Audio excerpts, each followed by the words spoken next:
Le Coran, livre sacré de l'islam, est considéré par les musulmans comme la parole inaltérée de Dieu, révélée au prophète Muhammad par l'archange Gabriel. Ce texte fondateur guide des millions de fidèles à travers le monde dans leur foi, leur éthique et leur manière de vivre. Il aborde des thèmes tels que la spiritualité, la morale, la justice et la famille, mais aussi des sujets plus mystiques comme l'existence des djinns. Les djinns, selon le Coran, sont des créatures faites d'un feu sans fumée, dotées de libre arbitre à l'instar des êtres humains. Ce concept unique enrichit la cosmologie islamique de récits captivants et de leçons profondes sur les choix moraux et spirituels.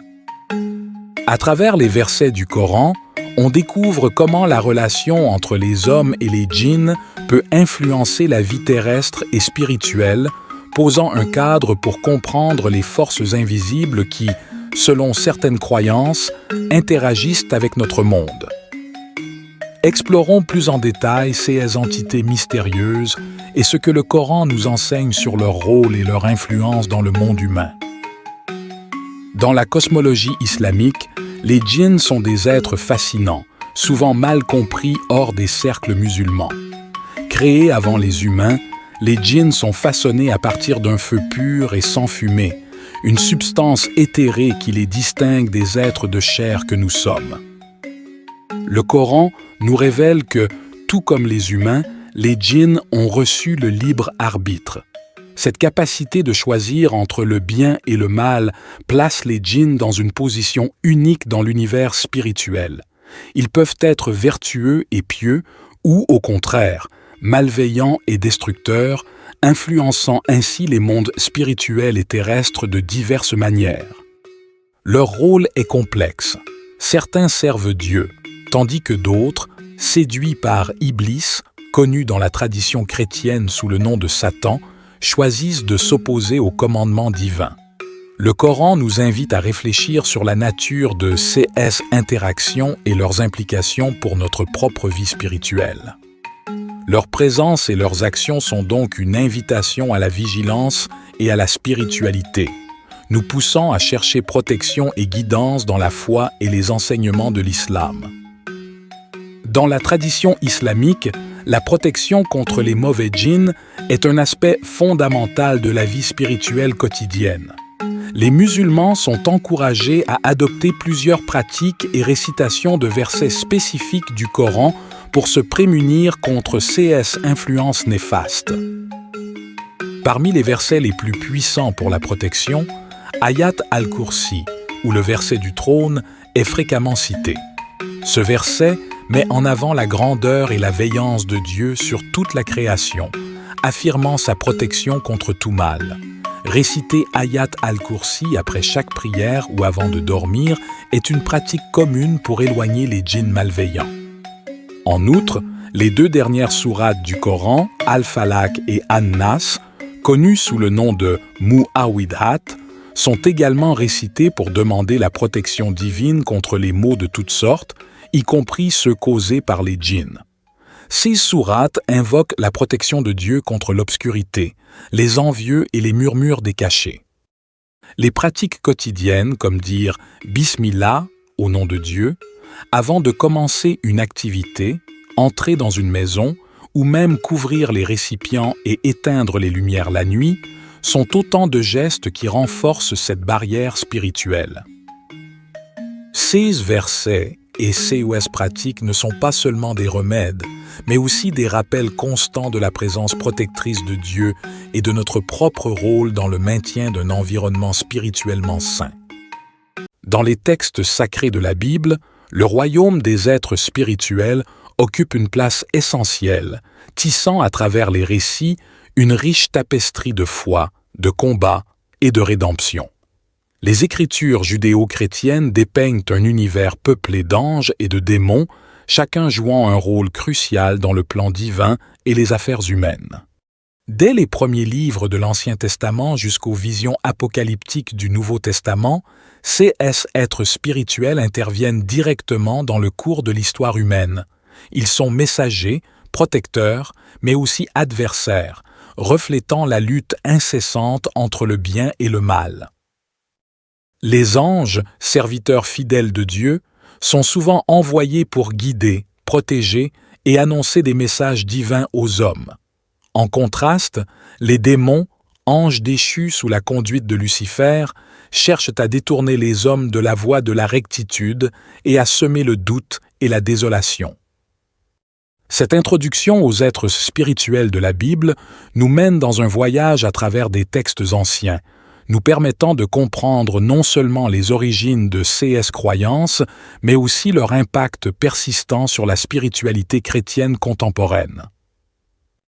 La figure de Satan et les démons occupe une place prépondérante dans la cosmologie biblique, représentant les forces du mal opposées à l'ordre divin.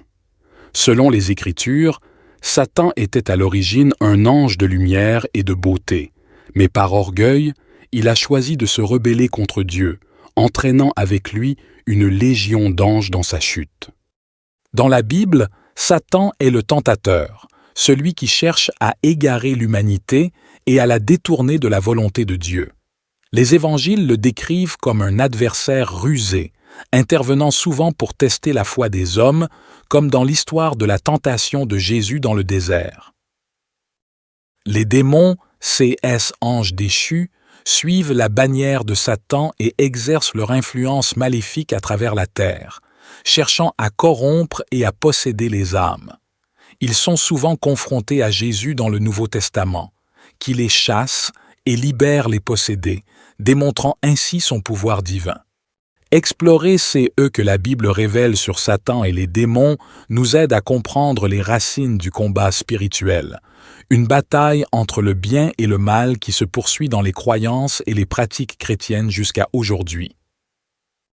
Dans la Bible, les actes d'exorcisme illustrent la lutte entre les forces divines et les puissances démoniaques. 6 récits sont particulièrement fréquents dans les évangiles, où Jésus est souvent représenté comme un guérisseur et un exorciste, démontrant son autorité sur les esprits malins.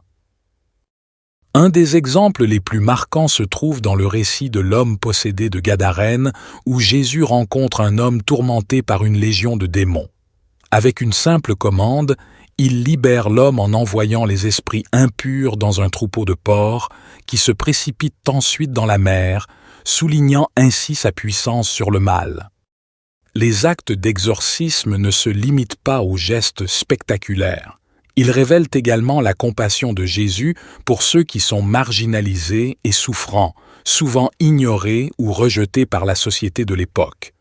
Chaque exorcisme est un signe de l'avènement du royaume de Dieu où le mal n'a pas sa place.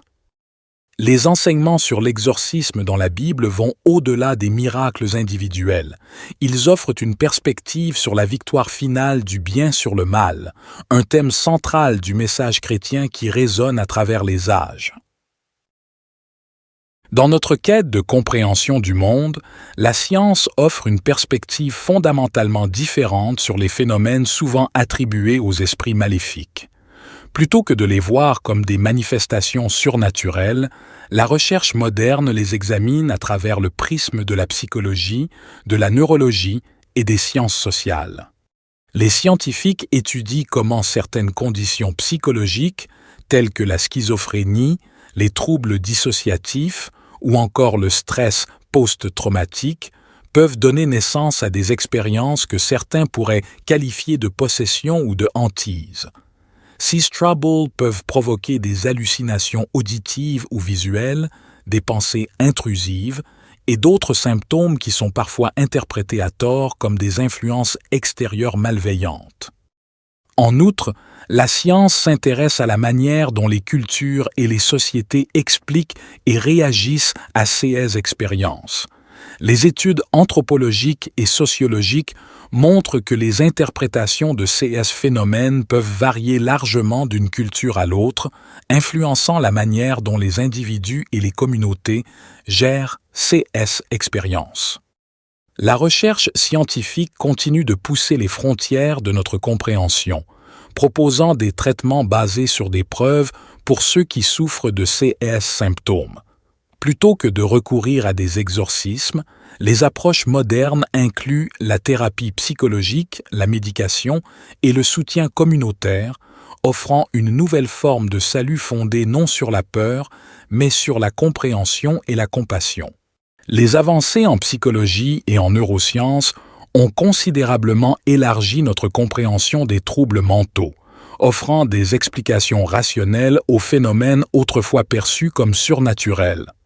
Parmi eux, certains troubles sont fréquemment associés à des comportements que les cultures anciennes auraient pu qualifier de possession par des esprits maléfiques. La schizophrénie, par exemple, est un trouble mental complexe qui peut provoquer des hallucinations, des délires et une désorganisation de la pensée. Les personnes atteintes peuvent entendre des voix ou croire en la présence d'entités invisibles, ce qui peut être mal interprété comme une influence démoniaque. Les troubles dissociatifs, notamment le trouble de l'identité dissociative, impliquent souvent une perturbation de la conscience, de l'identité et de la mémoire.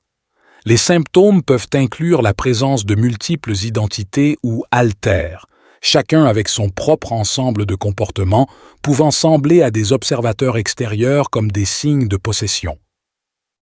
En plus de ces troubles, le syndrome de stress post-traumatique peut également induire des flashbacks, des cauchemars et une hypervigilance, qui pourraient être confondus avec des manifestations paranormales ou des attaques par des forces obscures.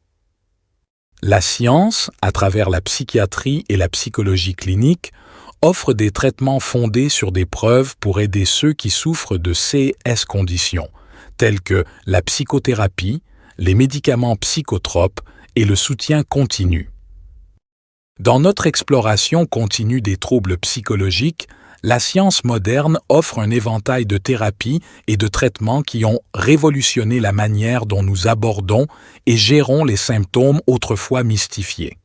Ces méthodes se fondent sur des preuves rigoureuses et une compréhension approfondie du fonctionnement humain. La psychothérapie, par exemple, est une approche fondamentale dans le traitement de nombreux troubles mentaux. Elle implique des dialogues structurés entre un patient et un thérapeute formé visant à explorer les pensées, les émotions et les comportements du patient pour parvenir à une meilleure compréhension et gestion de ses problèmes. Les médicaments psychotropes jouent également un rôle crucial en agissant sur les déséquilibres chimiques dans le cerveau qui peuvent être à l'origine de symptômes psychotiques, dépressifs ou anxieux. Ces médicaments peuvent apporter un soulagement significatif et permettre aux patients de fonctionner plus efficacement au quotidien. En outre, les interventions cognitivo-comportementales ciblent spécifiquement les schémas de pensée et de comportement qui alimentent les troubles. En remplaçant les pensées irrationnelles ou nuisibles par des alternatives plus saines, ces thérapies aident à réduire les symptômes et à améliorer la qualité de vie. Les approches de soutien, comme les groupes de parole ou les programmes de réhabilitation communautaire, fournissent un réseau essentiel de soutien social, renforçant ainsi les efforts individuels de gestion des troubles. Nous avons voyagé à travers différentes époques et perspectives pour explorer la notion complexe des esprits maléfiques. Du Coran à la Bible, en passant par les interprétations scientifiques, chaque culture apporte sa propre lumière sur ce mystère ancien. Le Coran et la Bible nous racontent des histoires de djinns et de démons, entités spirituelles qui testent notre foi et notre moralité. Ces récits mettent en évidence la lutte éternelle entre le bien et le mal, un thème universel qui traverse toutes les cultures. La science, quant à elle, nous propose une approche fondée sur la compréhension des troubles mentaux, souvent à l'origine de phénomènes autrefois considérés comme surnaturels. Grâce à la psychologie et à la neurologie, nous comprenons maintenant mieux ces conditions et nous pouvons offrir des traitements efficaces et compatissants. En réfléchissant à ces différentes interprétations, nous sommes invités à cultiver une ouverture d'esprit et à reconnaître la valeur des perspectives diverses, l'entrelacement de la foi, de la tradition et de la science enrichit notre compréhension du monde et forge notre empathie envers les autres, peu importe leur culture ou leurs croyances.